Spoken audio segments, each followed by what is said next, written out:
Good afternoon, everybody. Welcome to Cabinet on Tuesday, 28th of July, 2020. It's 3 p.m. And once again, welcome to all members. We've got all Cabinet members here, and we've got a number of councillors who have also joined in who may ask questions. So without further ado, shall we move on to item 2, interest? If there are any interest, please let me know. And also please complete the form. And before you leave, just make sure that we register your interest formally via webcast. Item 3, admission of the public. We have got at least one person who's actually watching, because that same person has asked some questions. We've got deputations and petitions on the item 4. Item 4. There are no deputations or petitions that have been brought to my attention. Martin, I've seen your hand. I'll bring you in the relevant time. Item 5, questions by members of the public. We've got 4 written questions, and they've all come from James Taylor. He sent them to me, but what I've done is I've actually passed them on to my Cabinet colleagues. So the first question is to Councillor Graham Turner. And I'll read it out. Can the leader provide details of the council investment and expenditure on community buildings by ward?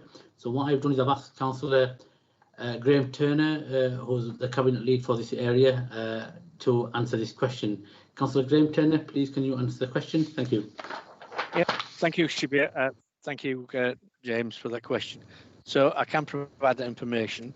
I'm taking a bit of an assumption that community buildings are libraries and other community centres, etc. So the total asset related expenditure for libraries and community buildings in 2019/2020 is £1,195,439,000. £252,387,000 was spent on repairs and maintenance and plans works. There's a full list available of each individual building that money was spent on, which, if you wish, I'll circulate that rather than trying to go through that quite a long list at this moment in time. Thank you. Thank you, Councillor Graham Turner. Question 2 again from James, and I'll read the question out to Rob Walker.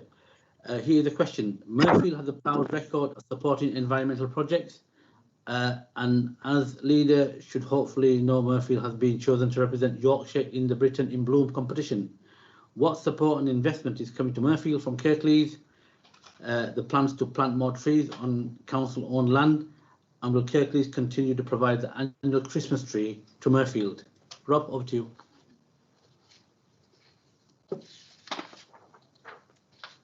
You're on mute, Rob.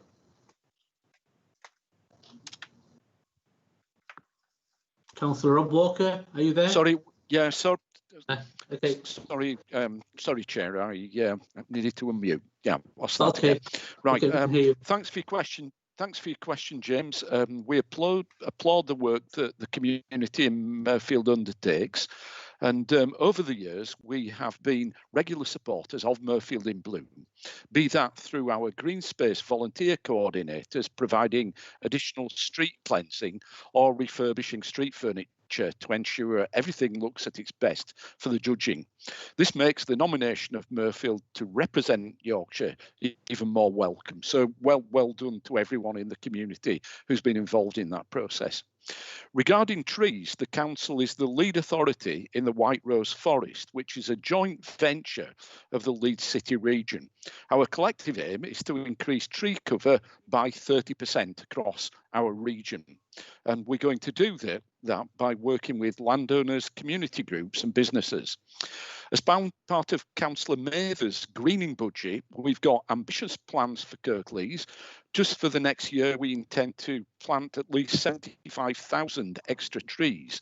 And as you mentioned, our initial focus is going to be on land that is within our control, such as Dewsbury Country Park near Murfield, which is obviously close to you in your particular ward. Just there, we're planning to plant around 35,000 trees. We've also partnered with key organisations such as the Yorkshire Wildlife Trust to deliver on our climate change commitments. And as part of that, for example, we're going to be creating a new wildwood around Castle Hill. I'm more than happy for you to get in touch directly with our Parks and Green Space services or with me to discuss this and see what additional support may be helpful so that we can look at the budgets and the projects that we could support taking place within Mirfield. I can also confirm we're going to provide a Christmas tree for Mirfield this Christmas. Okay, thank you, Chair. Thank you very much, Councillor Walker. Item 3 from James Taylor again to Councillor Graham Turner. Here's a question. Mirfield, along with other areas of Kirklees, has had a recent illegal encampment on one of our recreation grounds. Travellers gained access as the padlock was cut off. Will the council undertake a review of council-owned sites in Mirfield and across the borough for their security? For example, on Thursday evening, I watched online Mirfield Ward Crime and Community Safety webinar and asked a question about whether it would be possible for the council to consider swapping the padlock system for a keypad entry. And the Kirklees officer attending the virtual meeting said a keypad entry system could be looked at. Councillor Graham Turner, do you want to respond to that, please? Thank you, Shabir. Yeah, thank you, Shabir. Thank you, James. The council currently doesn't have the capacity to resources to check every single public space, playground, car park, etc. We do work actively and closely with park colleagues in parks and highways, open spaces, to report specific issues around security. So in that case, we attend those sites, we assess the security, and if the security on those sites needs enhancing, then we take a view on how we can do that. We can't swap to a keypad system because some of the problems around that is that the supply of electricity. So what we make, which is obviously an issue if it's a field in the middle of nowhere, we can move to a digilock padlock system rather than a key. However, any padlock with a low, tight shackle is more suited to stop it being cut, regardless of the locking mechanism. So the security system we currently use are the most effective to prevent people breaking into those sites. Thank you. Thank you, Councillor Graham Turner. Question 4 from James again. Can the council update the people of Mirfield on the future of Mirfield Library, and in particular the use of East Thorpe Lodge as its location? Graham? Again, thank you, Shabir. Thank you, James. As you're probably well aware, that we have a ambitious capital plan around libraries, and we're investing significant amounts of money over the next 3 years in our libraries. Mirfield is one of those sites that's been identified for capital investment, and at this moment in time, we are looking at all the options, whether that's an investment in the current building or whether that's to provide an alternative site for a library. Those conversations are still ongoing, but I can assure you we will be investing either in the existing building or at a new site in the next 2 to 3 years. Thank you. Thank you, Graham. That's the end of the questions from the members of the public. We'll go to item 6 now. Questions by elected members, oral questions. I've got Martin, Alex, Anthony and John on the list. So what I will do is I'll take one question from each. There may be some more councillors that might want to. Andrew just put his hand up as well. And then what I'll do is once I go through all of you individually, I'll go back and ask if there's any more questions, because this item has only 30 minutes. So the first question from Councillor Martin Bolt. Martin, over to you, please.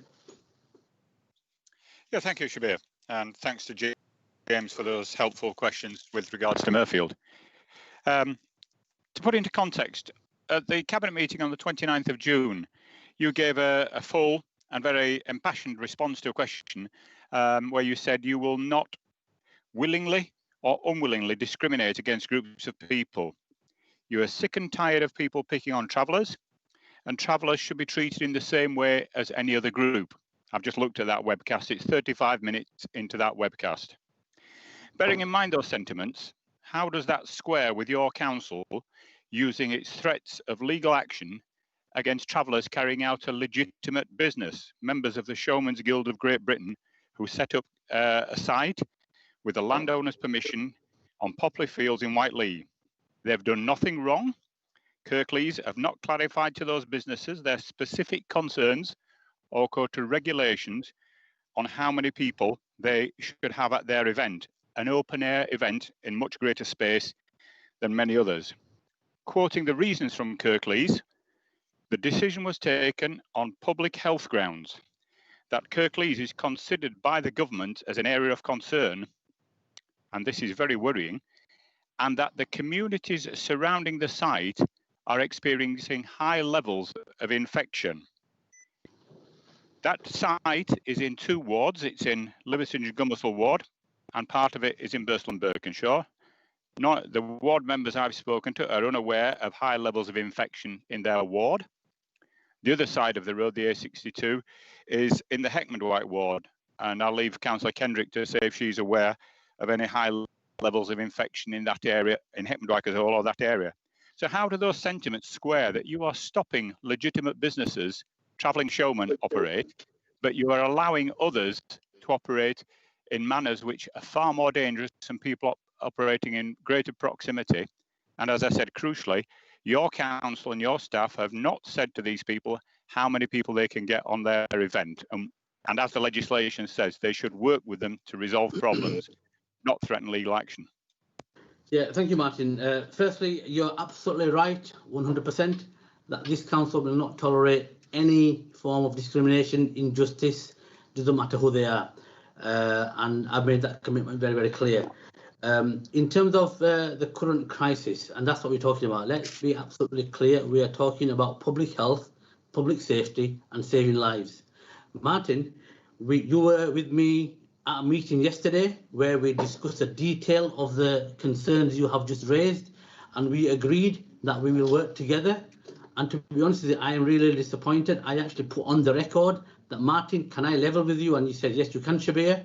And I made it very, very clear that any application that comes to this council to have an event outside, which is not part of the normal business of the council, yeah, we will let officers deal with that in an objective, factual and proactive way.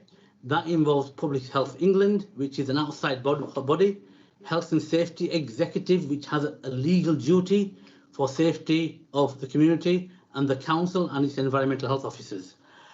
We are very, very clear in terms of what we need to do. We want to make sure that we fight the virus, we fight COVID-19, and we make sure that all the people of Kirklees, regardless of where they live, yeah, the risk is minimised. You mentioned the 2 wards. Well, Martin, you forgot to mention my ward. My ward literally just sits opposite where the potential site is. And as you know, in my ward, we had a spike a few weeks ago. For a spike to happen, it only needs a few percentage points to move either side. If you move a few points over, then you could actually potentially be seen as a high risk. And if we have too many of these, what could happen? The government guidance is very, very clear. And again, I explained it to you very clearly, Martin, when we spoke, that I've had direct conversation with the government, direct conversation with the Department of Health, direct conversation with MHCLG, which is a department that oversees local government. I've also made it very, very clear to ministers that we will do everything we can. We will not make any political capital out of this. And that's what we agreed yesterday as well. So please allow the officers to do their job. Please allow the officers to report back objectively. Every single case will be based on its own merit. I also said to you that if you have any issues regarding individual officers who allegedly may not be providing the customer service we aspire to, then let me know. Today, you have not brought any form of complaint to me. I'm happy to look at it, but we have to make sure that everything that is done objectively, is done factually, is done critically, and the primary role of this council, which includes everybody, is public safety, making sure that we don't get our infection rates higher than the national average. We are still 4 times higher than the national average. And if we get our eye off the ball, we could very easily slip into intervention. At the moment, we are in area of concern. We are in the top 10. Now, I don't mind being in the top 10 in the league table when you're talking about the championship or the premiership. where Huddersfield were a couple of years ago. But in this league table, we don't want to be in the top 10. We want to be well below that, Martin, and you know that. So let's carry on talking, Martin. Let's work together, which I'm sure that's where you're coming from. And I appreciate your question. And let's fight this virus together and keep our community safe.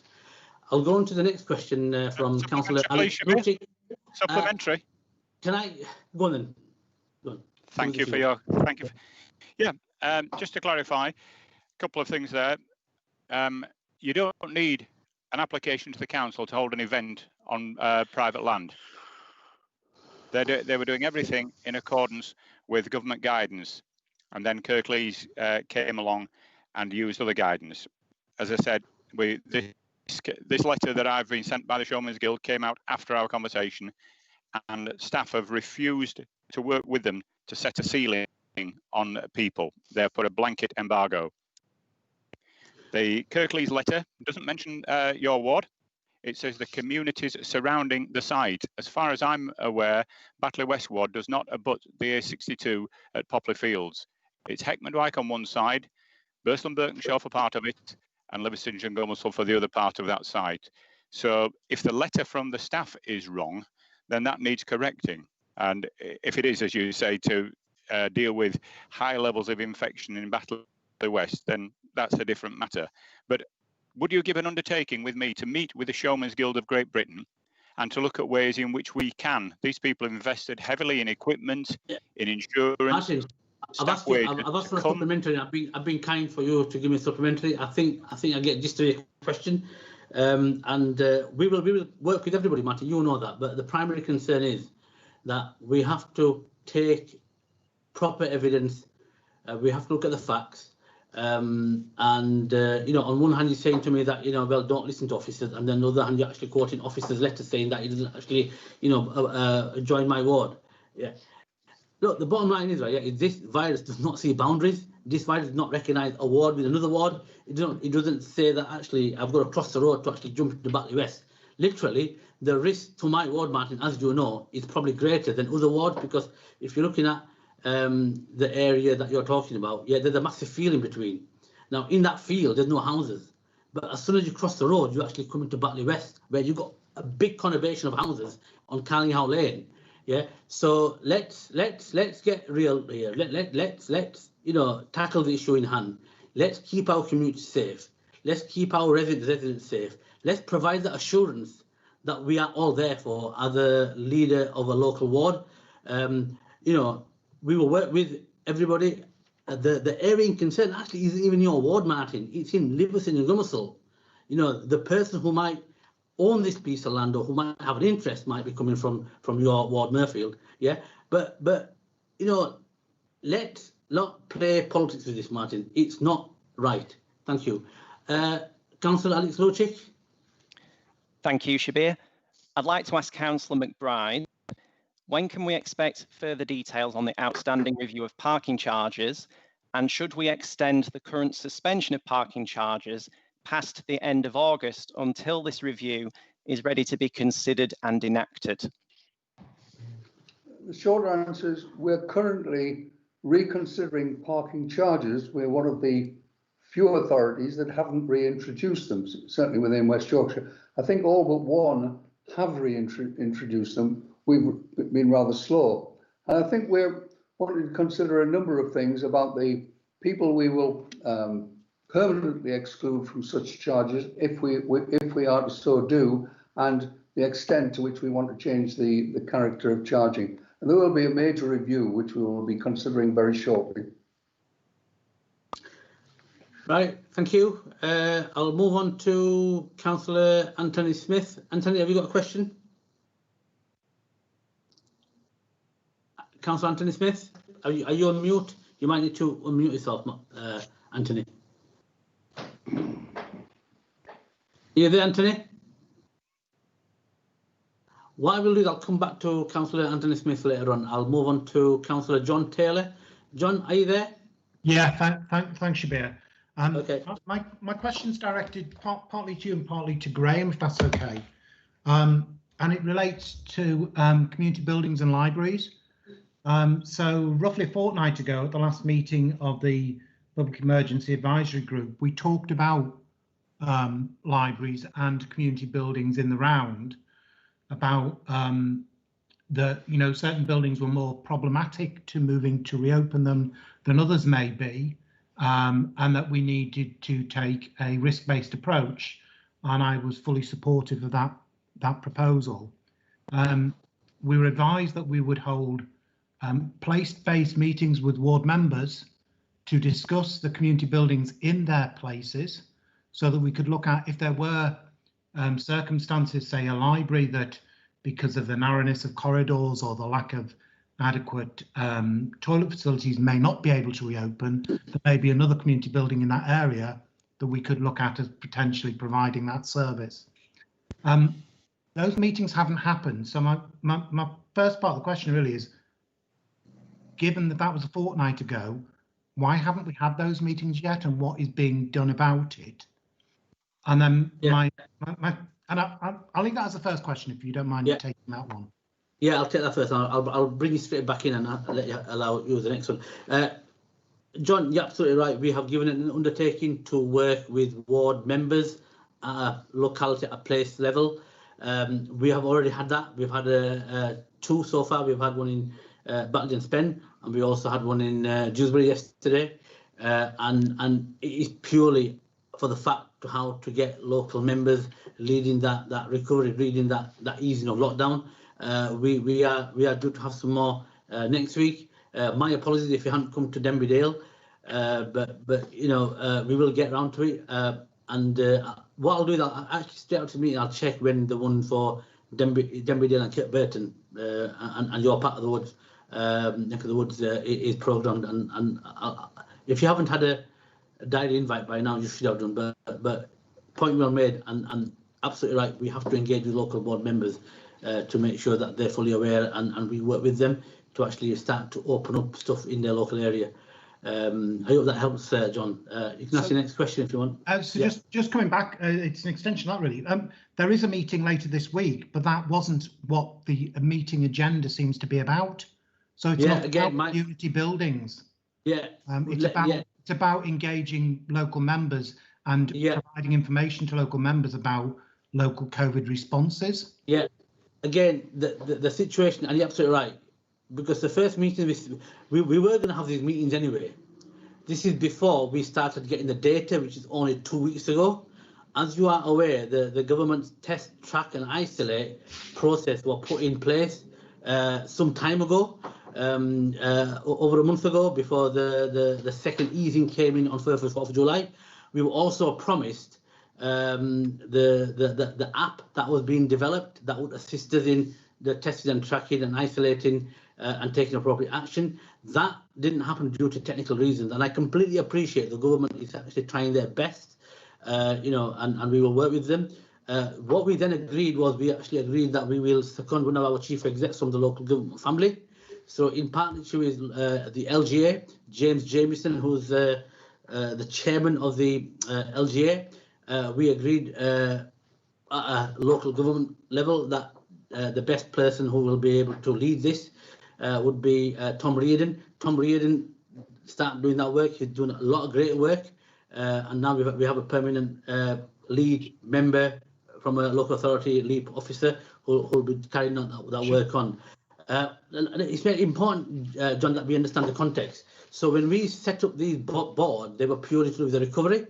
As soon as the data started coming in, the government changed their criteria and the guidance. Shabir, and on top of that, please, John, you have to understand. I understand. I will allow you to come back in, John. John, please allow me to speak, right? Yeah.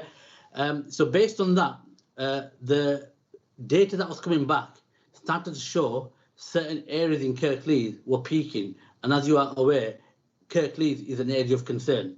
So on the back of that, what we've done is we're still going ahead with these meetings, but then meetings are precisely to talk about what you just said, because things are moving that fast. Every day things are moving fast. This Thursday we will get a new set of data. I'm hoping that we don't actually go into a stage where we actually climbing again and we're actually going towards intervention. I'm hoping the measures we have taken actually keeps us going down that downward trajectory. But again, you know, the purpose, for the record, the purpose of the meeting on Thursday, you just mentioned, will not just be talking about the recovery, but it will also be to talk about how you, as a local ward member, can actually help us, help the council, help your community, start to ease the lockdown and start to open up spaces. And you've heard it from me here. So, Sabir, I purposefully was attempting to keep away from discussing the issue around lockdown, the spikes in particular areas, and I was very, very clear about what I was talking about. Very, very clear that all I am talking about, I did let you speak, Shabir. Is having. No, there's other people. I made it very clear. You had a third button, and I've got another 2 members. If you want to come back in later on, or if you want to have a conversation later with me. You haven't actually answered the question. I asked about libraries and community buildings. John, can I bring you in later on? John, I have to, please. I'm the chair. Answer the question. I've tried to. What's the question? About libraries. I asked about libraries and community buildings. Yeah, well, you said that. Yeah, John, you said that you had 2 parts to your question, and what I'm trying to do is I'm trying to be accommodating as much as possible, because you are talking about an issue that is very, very complex. We are talking about a virus that the whole world is suffering from. Please, John, let me finish. If you want to ask a question about libraries, I'll bring Graham in. Graham, do you want to answer the house? I'm not asking about anything other than when we're having a meeting to talk of place-based meetings to talk about libraries and community buildings, because that hasn't been arranged, and I don't know. Told you. That's all I've just told. Yeah, John, I've just told you we are. This week is about. John, I just told you we're having that on Thursday. It's not, right? Because the 2 that have happened have not talked about community buildings and libraries. They've talked about plans and how councillors can help, which is a very valuable thing to do. But isn't the question? Calm down, please. If you listen to what I'm saying, I'm the leader. I know exactly what's happening. I've got a grip of this. So the meeting we had yesterday. The meeting that's talking about libraries and community buildings, because they haven't done that in Batley and Spen, because they talked about the lockdown and the issues with localised spikes, which we talked about. But it's a different issue. John, I'll have to look. Listen to what I'm saying. I've told you we talked about buildings yesterday in the meeting we had. So I don't know. No, yesterday the meeting we had, David Hall wasn't there at the meeting yesterday. Yeah. But the meeting we had yesterday, we talked about libraries and buildings and you know how we start to open it. And the meeting we have with you in your ward, which is tomorrow, we'll talk about the same stuff. I've just told you, Martin, John. I can't be any more clearer. Oi, leave me out of this. Go on, keep on. Sorry, Martin. I didn't mean to. You shouldn't discriminate willingly or unwillingly. John, I hope that clarifies it. We will be talking about the community assets in your ward at the next meeting. And I've just told you, right, that things are moving that fast. And if something else happened in the meantime, we'll also bring that in, because, you know, this is a situation that is very, very fluid. Things are changing every day. Anyway, let's move on to the next questioner. Anthony Smith. Anthony, are you there now? Because I asked you earlier on. I don't think we could connect up. I am. Anthony, sorry, my internet connection dropped out, so apologies for that. Okay. My question comes back to the planning subcommittees, and following the recent question to Councillor McBride from Councillor Lawson at a previous cabinet meeting, and our subsequent letter to the cabinet from Kirklees Lib Dem Group. Could you just confirm that there will be no change to the current structure of the planning committees, and let us perhaps when the planning subcommittees are going to be meeting again, and given the government's guidance on encouraging people to return to work, the council would consider these committee meetings to be held in council chambers with members of the public in attendance with appropriate social distancing measures. Yeah. The letter that was sent to myself by Councillor John Lawson last week, I quickly came back to him and said to him that there are no plans whatsoever to actually get rid of the Heavy Wooden Planning Subcommittee or the Huddersfield Planning Subcommittee.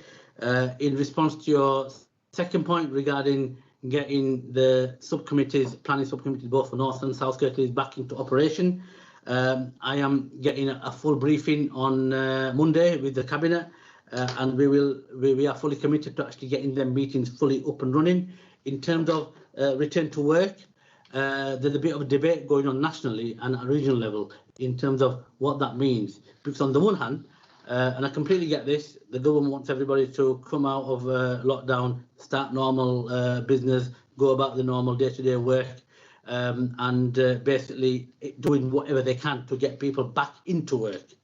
At the same time, the Public Health England experts and all the medical experts are saying that's actually not the right message, because that is not safe, because things haven't really changed. And what the fear is that there might be a second wave of infections. I hope that doesn't happen. I hope people maintain their social distancing as per government guidance and Public Health England advice. My own view is, in terms of our own workforce, we value them. We understand that this is a very, very critical time. There are a number of our staff who will be shielding. There are a number of our staff who are actually also have got underlying medical conditions. They might not be shielding. At the same time, there's a number of staff who are carers. There's a number of staff, quite a big number of staff, who actually have got childcare responsibilities. And it all depends on how that whole sector pans out in terms of what happened in September. But again, what I will be doing is based on the evidence and the facts. We will be following government guidance, but we have to bear in mind that we are 4 times still higher than the national average regarding where we stand in terms of infections, and we are still in the top 10 of local authorities out of around 600.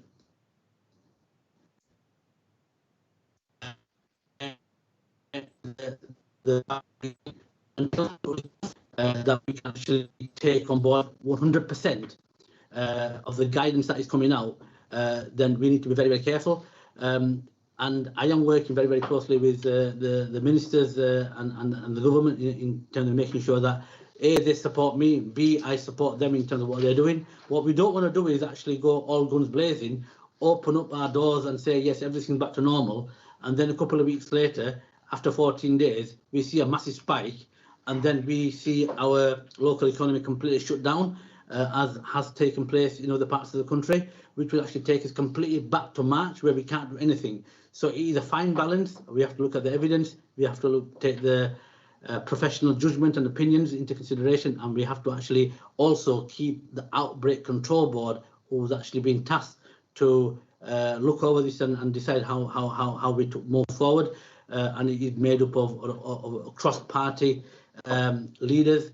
Your own leader, John Lawson, he's part of that, and David Hall, Councillor Andrew Cooper, and Councillor Charles Grieve, and we've got some very good people there who will make the right decision. Can I move on to the next question? He asked me a question, Shabir. Shall I try Martin, Peter, I think I answered that we're not making any changes to the planning committee. I think I've answered that. Andrew Marchington. Andrew, you got a question? Yeah, it's another question about planning, Shabir. Just wondering if Cabinet could tell us what impact they think the government's suggestion to remove permitted development rights will have on development in Kirklees. I'll ask Peter McBride, my learned deputy, to answer that question. I'm not terribly learned on this issue. I need to take some information myself before answering you properly, Andrew. So I will take some counselling before I answer you. I'm very angry. Yeah. Okay. So Andrew, I don't know if you heard that, but what Peter will do is he'll get a fuller response, right? Yeah, you know, because obviously there's a lot of detail there, and Peter will get back get a written response with more details on that directly here. I've also got Anthony had another question. He told me at the beginning. So Anthony, Councillor Anthony Smith, have you got another question? Yeah, thank you, Chair. In respect of Kirklees Active Leisure, does the Cabinet agree that the current KAL structure has served the Council, the community and KAL well and is still fit for purpose? And could you confirm how much additional funding is required to support CAL in dealing with the shortfall in income caused by the COVID pandemic and where these funds are coming from? I will ask Councillor Graham Turner to answer that question, and there isn't a report on this further down the agenda. So I'll bring Graham in first. Graham. Thank you, Shabir. Thank you for the question. As you'll see in the report that's later on this agenda, we're going to propose to Cabinet this afternoon that we commit up to £4 million to support Cal to get through this really difficult time for them. Are they fit for purpose and have they served the Kirklees residents well? I think that's probably a question that's the public ought to answer. I think they've done a tremendous job over the years. Whether it's time to review that model now, perhaps that's something that Cabinet may wish to consider in the future. But this moment in time, the most important thing is to get Cal through this, and they will help us not only get through this, they will help us, as the government announced only yesterday, help us now drive to make people in Kirklees more healthy, reach those groups that we perhaps haven't reached in the past. And part of this was going to come up later, but I will tell you that we've been talking to them for quite some time now, pre-COVID, about how we can work closer together for Cal to enable them to help us achieve our aims, which is a more healthy, a better quality of life for our residents, and that's the important thing at the moment. I think we need to get over this before we decide whether we need to look at that structure. But those conversations, as I say, are ongoing about how we can improve that offer to ensure that those that need of Cal to improve their health outcomes is continued and improved in the next few months. Thanks, Tony. You got a supplementary? No, Tony? Thank you for the answer. I've no supplementary, but I do have another question if time permits, Chair. Yeah. Okay. Thank you. I've got. We've only got 2 minutes, so I've probably got another time for another question. Not you, Anthony, but another. Martin, I think you were the next one on my list. So, Martin. Thank you. Thank you, Shabir. Yes, different subject. You were quoted recently as calling on Parliament to relocate to Kirklees. What do you think, in terms of being able to put that to government and sell it? What do you think are the selling points that you could say to Parliament as to why they should relocate to Kirklees? Excellent question, Martin. I'm glad you raised it.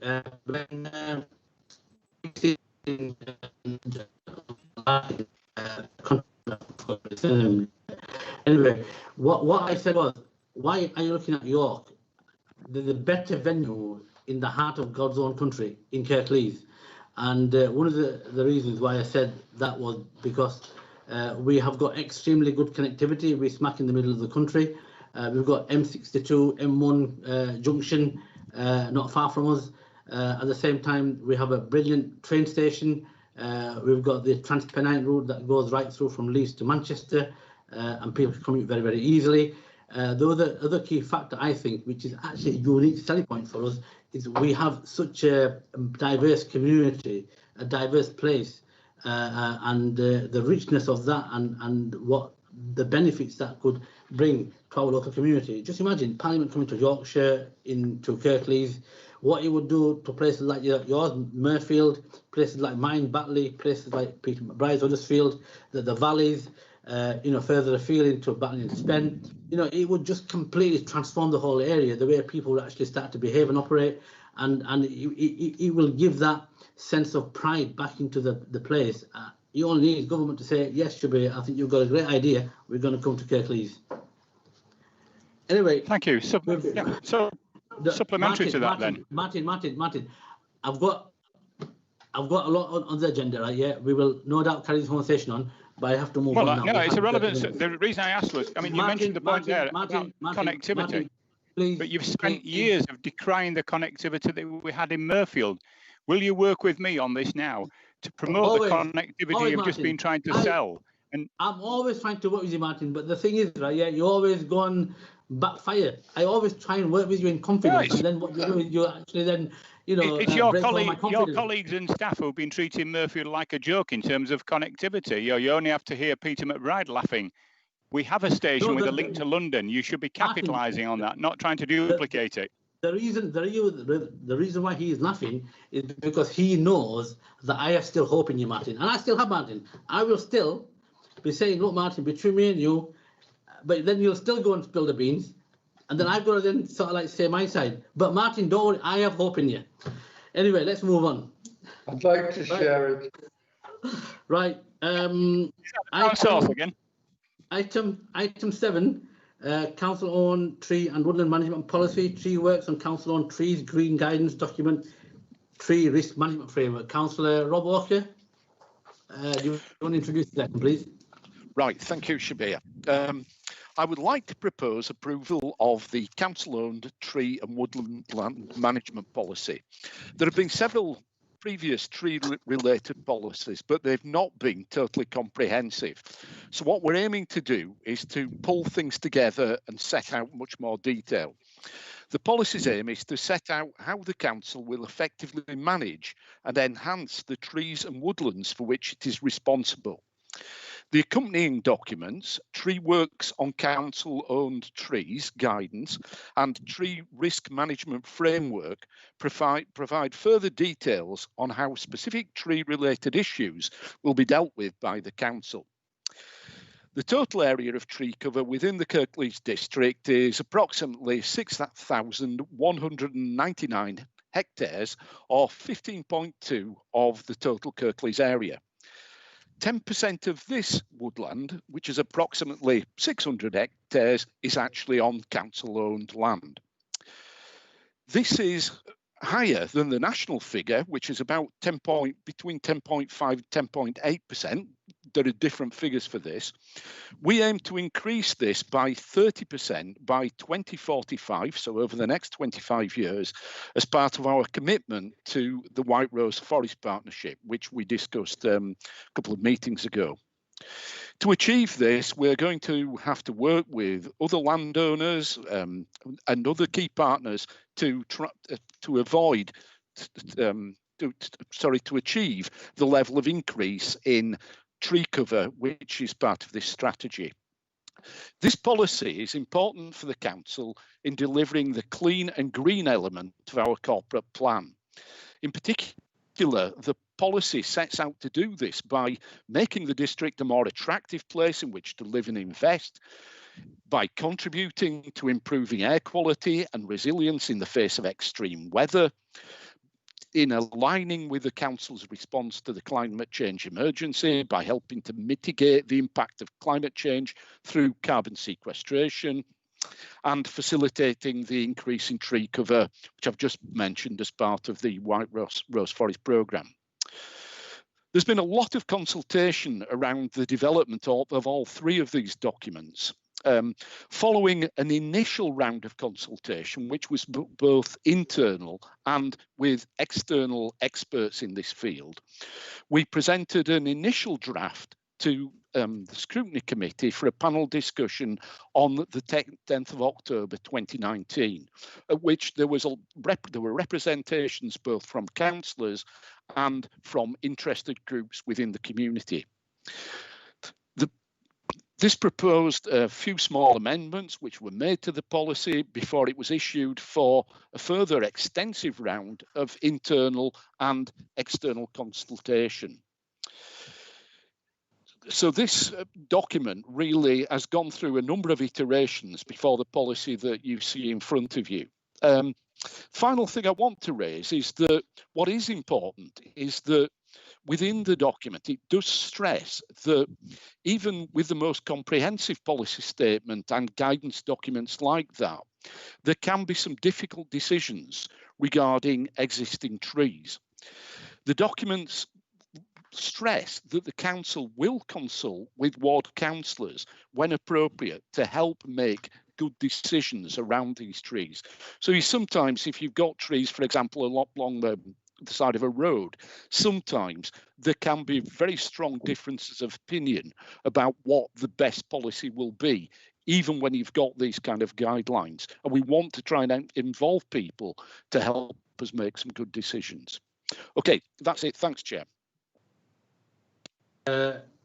Before I second that, Martin, you've got your hand up. Do you want to say something about the trees? Do you want more trees in Murphy, Martin? Yes, yes, actually, and I spoke to Rob about this. I don't know, Rob, whether we've made any progress on that. Yes, there are places, Shabir, that I'm happy to identify for sustainable planting. And seeing as you haven't, I'll second this. Thank you, Martin. Can we all go for the vote then? Hang on. In doing so, my view is to try. You've took my role, so I'm going for the vote now. oh yeah, you just. So, I'm only joking. I'm going to carry on. Yeah, Carry on. Rob, page 11, paragraph 4.2, about the protection of existing trees. I'm concerned about what's the open-ended statement that the council will not agree to removal unless it's to implement planning permission. The granting of planning permission does not in itself mean the applicant can develop. There are other things to take into account first. And there shouldn't be the onus on council staff to remove TPOs or allow felling. Could we see there an amendment in that, Rob, that states that for implementing planning permission, unless equivalent carbon or emission absorption has been agreed with the council's arboreal officers, so that if you're chopping down a mature tree, you have to plant something with the equivalent absorption rates now. It's no use saying, I'm chopping down a mature tree and I'll give you a sapling, because they're not equivalent, are they? And I think, for those kind of reports, there should be the statement on how much carbon capture and things trees are doing. And also paragraph 6.5 on page 26, streetlights obscured by trees. It's essential that trees, for public safety and road safety, that the trees don't obstruct the light display, otherwise we're wasting as money on streetlights. But we need to see swifter action. Sometimes it can take you a year to get those trees trimmed from round streetlights, which is unsafe. But I welcome the report, and if Rob could consider those remarks. Thanks, Rob. Yeah, thank you, Martin. Just to come back to your first point about the where a tree has to be felled as part of a development. What he's saying that if a mature tree was cut down, we'd have to replace it with another mature tree. Or are you saying that we would have to replace it, in your view, with an appropriate number of saplings? Yeah, yeah. Thanks, Rob. So that the net, whichever way, so that the net result is that the carbon capture and emission absorption is the same. If you're chopping down a mature oak tree and just planting one sapling, that's not net same. You've got a net loss, haven't you? Yeah, I don't think we would do that. It is envisaged to do exactly what you are saying. I will ask officers to take a look at the policy again. It could be in the guidance notes and things that is clearer. If it is not, we will take your advice on that. But that certainly is the intention, that we would always look to replace any mature tree that is cut down with something that is at least providing the same carbon capture. If we could, we'd want to go beyond that, I think, actually, yes. In terms of environmental gain. But that would be our starting point, really. Right. In terms of your point about street lights, I think that's very much a kind of an operational kind of issue, but I will raise that with the officers involved. Yeah. Yeah. Thanks, Martin, and thanks, Rob. John, you want to speak on this? Councillor John Taylor. Yeah, it's a quick one from me. It actually harks back to an earlier discussion as well, and it's something that I've been pondering in my own ward. There was, I think it was a question from James Taylor about the problems that they had with the locks on recreation grounds and the travellers. And one way of perhaps, and certainly I've seen it in my ward and some of the recreation grounds where we have a fence around the recreation ground, which is quite easily for travellers to break through. Maybe if we gave some thought to some of the tree planting being round our recs, it's much more difficult to drive through a tree than it is to break a fence. So it's just a suggestion really to Rob that we may be able to get, a double win here, find a location where we can plant some trees, but also help protect some of our open spaces from perhaps some of these illegal incursions that we get every year. So it's just a suggestion, really. Thank you. Yeah, no, good point, Rob.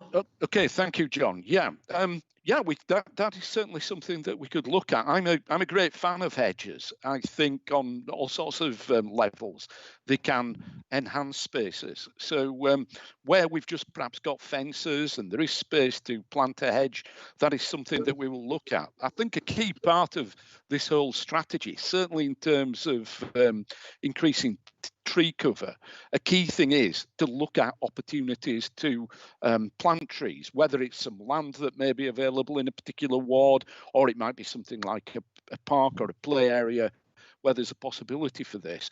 We would certainly be up to do that. So my suggestion is that you speak with officers, put forward your suggestions. I'm quite interested if you're looking at things like that. Very keen to support any initiatives. I'm trying my best to get a discussion with officers. To be fair, Rob, but yeah, if you I'm pushing in one direction, you can push the other way as well. It would be helpful. I have already done that, and I will contact you, John, to have a further discussion about that. Right, thank you both. Nahid, do you want to second this? Yes. Can I say a big thank you to all our staff in working up this very comprehensive and multi-layered policy and guidance documents, along with the risk management framework. Councillor Walker has actually done a very good service in actually summarising, but all it's trying to achieve effective management and enhance trees and woodlands under council ownership, and that's the key to this report. Once again, thank you. Okay, Andrea, do you want to take us through the roll call for the voting, please? Yes, Chair, thank you. Councillor Pando? For. Councillor Kendrick? For. Councillor Khan? For. Councillor Mather? For. Councillor McBride? For. Councillor Patterson? For. Councillor Scott? For. Councillor Turner? For. And Councillor Walker? For. Thank you, Chair. Thank you. Let's move on to item 8, major transport, major schemes, approval and update. Councillor Peter McBride to introduce. Peter, over to you. Chair, these are 3 key schemes to improve transport infrastructure in town. The Leeds Roads scheme is 2 kilometres of improvements on Leeds Road, culminating in the junction with the Ring Road. It will transform the vision for the town centre down the length of Leeds Road. It will add 1 kilometre of green space, ease access and egress to the Northern Retail Park, and smooth the junction with Bradley Mills Road. Important for all will be the vastly improved air quality as vehicle flows are eased with much less pollution. Pollution is significantly offset by the greening impact, important for all using the road, but most importantly for people living on and adjacent to the road, and these are my constituents. So in all, it's a very worthwhile scheme, £8 million of well spent, not a penny coming from Kirklees directly. That's one of the major schemes. Then we move to Cross Church Street, which is a further enhancement of the town, pedestrianising a major walkway through town centre to the university and major enhancement to Kingsgate. And finally, we can see the link between the rail and bus station coming to fruition. The transformation of the town is gradually underway with these 3 exemplars, and there's 2 further ones to come before the end of the year. Thank you. Nahid, before I bring you in, Martin, you got your hand up? Yes, thank you very much, Chair. Again, welcome any schemes which are meant to improve our connectivity, and particularly if it's going to improve the road surface for vulnerable users on the A62. Turning first to page 38, point 6 across there. That helpfully highlights the genesis of this scheme from public consultations through to secondary consultations. 2 years from the initial consultation and 4 months from the subsequent one. Can I ask when residents will see a similar report on feedback on the consultations that took place about the same time for the Cooper Bridge bypass? far more residents were engaged in that than the 11 people mentioned in this paragraph. And yet they haven't had the courtesy of a feedback on their suggestions, their concerns and other matters. And I think that's lamentable. This is a feedback to Cabinet. When that issue is If I may brought to finish, Cabinet, please, Chair. If I may finish, Chair, please. Yeah, go and finish, and then we thought you did finish, but go on, finish. Nope. Sorry, I occasionally have to breathe. Reflecting as Even well you on our... breathe, Martin. That's the first. I didn't know you breathe. That's true, Martin. Go on, Martin, carry on. Reflecting on our previous discussions on the last item, there's no analysis in here of, we're talking about greening and how green corridors, but surely there should be an environmental analysis of the measures that are being taken and what the net effect for CO2 and other emissions is across the lifetime of this project. So that would look at the CO2 and emissions relating to the building of all this and balancing against any mitigating measures over the next 10 to 15 years to give a net result. I'm interested as well in Councillor McBride's recommendation on page 45, item 7.1, and it's to be welcomed if that carries weight and sincerity. In particular, making sure that it says making sure pedestrians and cyclists feel safe, given disparaging and incorrect comments that only 0.01% of Kirklees residents cycle. What we should be doing is not making sure they feel safe, but making sure residents from Batley through to Berry Brow, whose issues have been identified over many months, have them addressed and they are actually safe. Thank you. I think it's true to say, Martin, we make every effort to provide opportunity for people who wish to cycle. Also, people who want to use semi-motorised cycles, we're trying to enhance the use of those as well. We will continue to do so. The only point I've made is that the ability to massively expand this is limited very largely by the topography of Kirklees. However, where those opportunities arise, we will certainly exploit them. Thank you. Naheed, do you want to just move the recommendations and second it, please? Yes. I'd like to once again thank all our staff for doing this very hard work. It's taken many years to align this scheme, and Councillor McBride is very passionate along with myself. I just wanted to make a response to Councillor Bolt. There is an environmental impact assessment carried out on all schemes, and Councillor McBride's just mentioned that in the town centre we're also piloting e-scooters and electric cycles at the moment, and I just want to go back to 2.10 and read out the overview of the schemes in question. When we declared climate emergency in January 2019 and set our ambitious net zero targets for 2038, these schemes will contribute to improved environmental outcomes in terms of A62 Leeds Road Smart Corridor, improving long-standing areas of congestion to improve traffic flow and deliver a grey to green transformation by incorporating multifunctional green infrastructure improvements into the scheme design. The Huddersfield Better Connected Station schemes will provide safe, direct and attractive link between the bus station and the rail station to improve connectivity for public transport users and help incentivize others to make more use of public transport. And finally, Cross Church Street, a new pedestrian and cycle zone to create a safer, more pleasant environment to users of our town centre. So fantastic schemes. I can't wait for August to start. I mean, some of it is already in progress, but in August, one of the schemes will start in August. Thank you very much. Right, thank you. So basically, just to recap, right, we're moving officer recommendations at number 6, 6.1 to 6.6, and also Peter's got his cabinet holder, portfolio holder recommendation under 7.1. So that's what we are agreeing to. So Andrea, can you just take us through the roll call, please? Councillor Pando. For. Councillor Kendrick. For. Councillor Khan. For. Councillor Mather, 4, Councillor McBride, 4, Councillor Patterson, 4, Councillor Scott, 4, Councillor Turner, 4. and Councillor Walker. 4. And carried, Chair. Thank you. Thank you. Item 9, Council Financial Outturn 2019-2020. Incorporating the General Fund, the Housing Revenue Account, Capital and Treasury Management.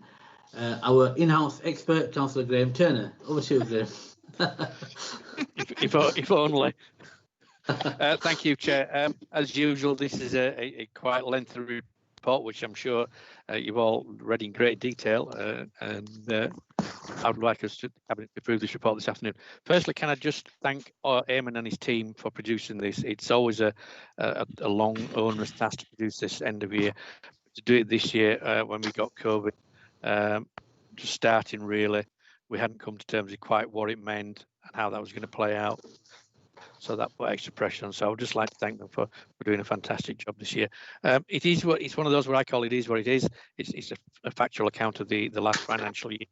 To come in at just 27,000 over budget, which is relates to 0.01 of the council's budget. As I say, just when COVID was kicking in, I think is a fantastic achievement. So, Chair, I'd like to move this report. Thank you. I don't think we've got anybody else that's put their hands up right here, so I'd like to second that. Andrea, do you want to take us through the roll call for the vote, please? Yeah, thanks. Councillor Pando. 4. Councillor Kendrick. 4, Councillor Khan. 4, Councillor Mather. 4, Councillor McBride. 4, Councillor Patterson. 4, Councillor Scott. 4, Councillor Turner. 4. Councillor Walker. 4. It's carried, Chair. Thank you. Thank you.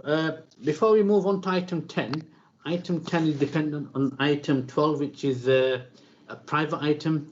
It's got some exempt information under the Local Government Act 1972. So can I please take it that all Cabinet members have had sight of that and have read it? I'm seeing people nodding and saying yes, okay. Okay, so based on that, can we go on to item 10 and make a decision on Kirklees Active Leisure COVID-19 funding support? Councillor Graham Turner will introduce this. Graham, over to you. Okay, thank you, Chair. This report seeks Cabinet approval to fund CAL up to £4 million over the next other medium to long-term future. As we well know, this sector has been particularly badly hit by the COVID-19 pandemic and will continue to be hit for some considerable time, as it's really difficult to socially distance in some of the facilities they operate, and some of the things they offer, dare-to-wear, tag-X, etc., are really not going to come back into use until we have either a vaccine or a change in policy when people are allowed to move more freely together. So this it's vitally important that we support CAL. CAL, as we know, is a trust, but it does provide our residents with a range of facilities that it operates on our behalf, that allows people to keep fit, get fit, be a little bit more healthy, and also allows families to do fun things together. You know, we'd welcome the slide and splash sessions coming back.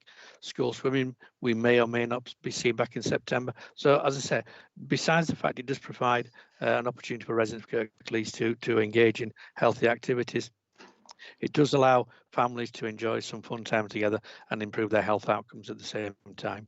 So I would, especially in light of yesterday's announcement by the government that they've now recognised that we have an obesity problem and that we need to do something about it, CAL will play an important part in working with us. And as I said earlier, discussions have been going on pre-COVID how we and CAL can work better together to deliver the outcomes of this council.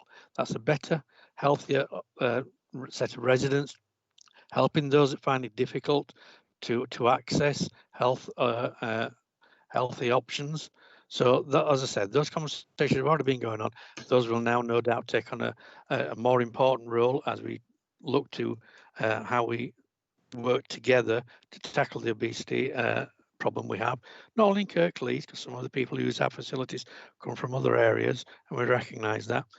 And it's also be helpful if you look at some of the data, that the higher your body mass index, your BMI, the more at risk you are of catching COVID, the more at risk you are of developing serious complications and poor outcomes from catching that. So we have an opportunity here to redefine our relationship with Cal, support them, and I think we've got, as I said, a fantastic opportunity for the residents of Kirklees.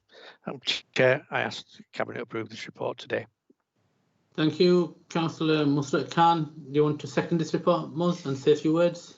Thank you, Chair. I'd like to second this report, and I think my colleague has covered a lot of the reasons around health and well-being. I mean, CALS is a major operator of leisure facilities, so and this financial package will support them against the risk of any loss. Otherwise, the consequences would have, profound negative effects in terms of health and social well-being for people in Kirklees. I particularly welcome the development of the CAL Commission to review the mutual objectives of the partnership. This is a fantastic opportunity for us to align CAL further with our priorities as a health and well-being provider. I mean, as I've mentioned before, there's a 9-year difference in healthy life expectancy between some of our most deprived areas and some of our more affluent areas. The pandemic has exposed these stark existing health inequalities, and we know that for various reasons, people in deprived areas are generally more likely to be inactive and overweight, and therefore more risk at serious illness or death from COVID-19. So staying active is a key part of staying well and protecting against the effects of this pandemic as well. I'd like to thank the CAL staff who were redeployed into the Council's care services to support the COVID-19 response effort for their commitment and dedication. I've heard some very good reports about the work that they've been doing, and I welcome this continued flexibility as well. Thank you. Thank you. I've got Councillor John Taylor. John, do you want to speak? Yeah, thanks, Shabir. Just a couple of commentary. I welcome the move to look again at how CAL supports our objectives and our outcomes we're trying to achieve, and sort of echo a lot of what Muz has just said in that. I'd be interested to know a bit more about this CAL Commission and who's involved in that. And then my other question was that it talks in here that we furloughed some of the staff. Now, furloughing provided 80% of salaries, but I know at Kirklees we were hoping to make sure that nobody was financially disadvantaged. So are we able to clarify whether the staff that were furloughed were paid just the 80% based on the government scheme, or whether the 20% was made up so that they got the full amount? That's all right. Yeah, Graham? CAL is an independent trust, so if they furlough staff, it wasn't our direct decision to do that. That would be their decision. So I'm not aware that we will be making that up. What we did offer, we said that any CAL staff that wanted to come and work across in Kirklees could do so. They've been an absolute tremendous group of people. They tended to be younger people, so they're less risk of COVID. They were all DBS checked. So enabling them to come across was fairly easy, and they're doing a fantastic job. But the actual payment of CAL staff is CAL's responsibility. So I don't know, but I suspect not that the 20% has been made up. On the commission, Muz is a better place to speak on that. Yeah, sure. At the moment, Gonzalez about this. In order to tackle something as complex as health inequalities, we have to take a whole systems approach, and it has to be a partnership across the board. And I'm also looking at, of course, councillors and ward councillors. It is something that, I want ward councillors to be involved with, and to have the right people around the table to discuss how we shape this. Okay. Thank you. I've got nobody else with their hands up. So, Andre, do you want to take us through the roll call for the vote, please? Yeah, thanks, Chair. Councillor Pandor? For. Councillor Kendrick? For. Councillor Khan, 4. Councillor Mather, I think might have dropped out. Councillor McBride, 4. Councillor Patterson, 4. Councillor Scott, 4. Councillor Turner, 4. and Councillor Walker. 4. That's carried, Chair. Thank you.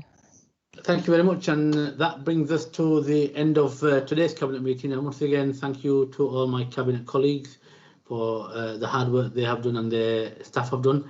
Also, thanks to the councillors who joined us and asked questions and contributed to the decision making, and to any members of the public out there. Once again, thank you for watching, and I hope to see you soon, and stay safe, and we'll catch up soon. Bye-bye.